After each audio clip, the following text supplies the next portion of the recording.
Students problem discuss करेंगे on effects of various factors on speed of sound in air. हमने देखा था कि स्पीड ऑफ साउंड जो है वो डेंसिटी और टेम्परेचर के लिहाज से चेंज होती है। यहाँ पे हम उसी के लिहाज से एक प्रॉब्लम डिस्कस करेंगे और टेम्परेचर के पॉइंट ऑफ व्यू से हम देखेंगे कि स्पीड ऑफ साउंड में क्या जो है वो फ़र्क आता है और हम उसको किस तरह से कैलकुलेट कर सकते हैं। इसके लिए हमने फार्मूलाज ऑलरेडी डिस्कस कर लिए थे और प्रॉब्लम ये है कि find the speed of sound in air at temperature 20 degree Celsius and 819 degree Celsius. और हमें speed of sound eight 0 degree Celsius जो है वो दी गई है, जो कि है 332 मीटर पर सेकेंड। ठीक है। डाटा हम पहले यहाँ पे नोट डाउन कर लेते हैं, डाटा जो हमें गिवन है।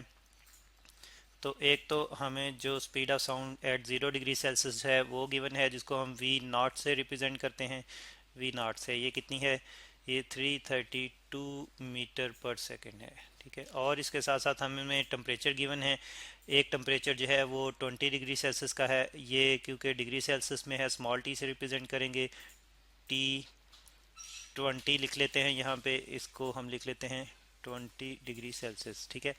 और दूसरा हमें टेम्परेचर जो गिवन है वो है टी 89 का। तो टी 89 जो है, 89, सॉरी 819, ये है हमारे पास 819 डिग्री सेल्सियस। ठीक है। और इन पे हमने वेलोसिटी फाइंड आउट करनी, स्पीड फाइंड आउट करनी है एक इस टेम्परेचर पे, इसको हम V20 कह लेंगे, जो हमने स्पीड इस टेम्परेचर पे फाइंड आउट करनी है। और जो स्पीड हमने 819 पे फाइंड आउट करनी है, इस स्पीड को हम V819 कह देंगे। ठीक है। ये हमने फाइंड आउट करनी है। तो सॉल्व करते हैं इस प्रॉब्लम को। अच्छा, अब हम इसमें देखते हैं कि हम यहाँ पे जो है वो टेम्परेचर के लिए हमारे पास जो है वो दो क्वेश्चन हैं टेम्परेचर कैलकुलेशन के लिए। उन दोनों में से सबसे पहले एक यूज़ करेंगे ताकि उसके बारे में हम ये आइडिया क्लियर हो, और फिर दूसरी यूज़ करेंगे। और फिर हम देखते हैं कि एक तो ये है हमारे पास क्वेश्चन कि अगर हमने वी फाइंड आउट करनी हो किसी भी टेम्परेचर पे, वी टी से रिप्रेजेंट कर देते हैं। ठीक है। तो ये हमारे पास होती है speed of sound eight 0 degree Celsius, यानी कि वी नॉट प्लस 0.6 और मल्टीप्लाइड बाय टी, वो टेम्परेचर जिस पे हमने स्पीड फाइंड आउट करनी है, और ये टेम्परेचर हमने डिग्री सेल्सियस में पुट करना है यहाँ पे। अच्छा, तो हम पहले जो है वो टी जो टेम्परेचर है ये 20 डिग्री सेल्सियस ले लेते हैं। ठीक है। यानी कि कन्वर्जन किए बगैर डिग्री सेल्सियस में रहते हुए ही हम जो है वो फाइंड आउट करते हैं स्पीड। तो उसके लिए हमने ये फार्मूला जो है वो जो बनाया हुआ है ये हम यूज़ करेंगे। और वी नॉट जो है यहाँ पे हमारे पास ये 332 मीटर पर सेकेंड है, 332 मीटर पर सेकेंड। ठीक है। और इसमें एडअप करेंगे 0.6, और टी जो टेम्परेचर है ये 20 डिग्री सेल्सियस है, इससे मल्टीप्लाई करेंगे 0.6 को। हम एक्चुअली 0.61 कैलकुलेट करते हैं, लेकिन 1 को हम राउंड ऑफ करते हुए सिर्फ 0.6 से ही मल्टीप्लाई करेंगे।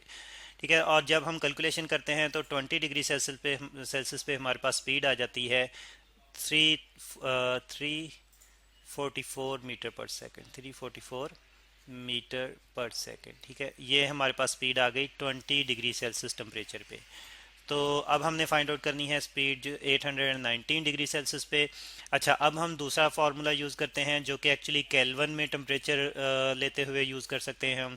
तो हमारे पास टेम्परेचर डिग्री सेल्सियस में है जो कि है T819, और ये है 819 डिग्री सेल्सियस। इसको कन्वर्ट करेंगे केल्विन में, केल्विन में कन्वर्ट करते हैं तो ये हमारे पास कैपिटल टी से इसको हम रिप्रेजेंट करेंगे, तो ये आ जाएगा हमारे पास 819, और इसमें एडअप करेंगे हम 273, और वैल्यू हमारे पास केल्विन में आ जाएगी 1092 केल्विन। ठीक है। ये वैल्यू हमारे पास केल्विन में आ जाएगी।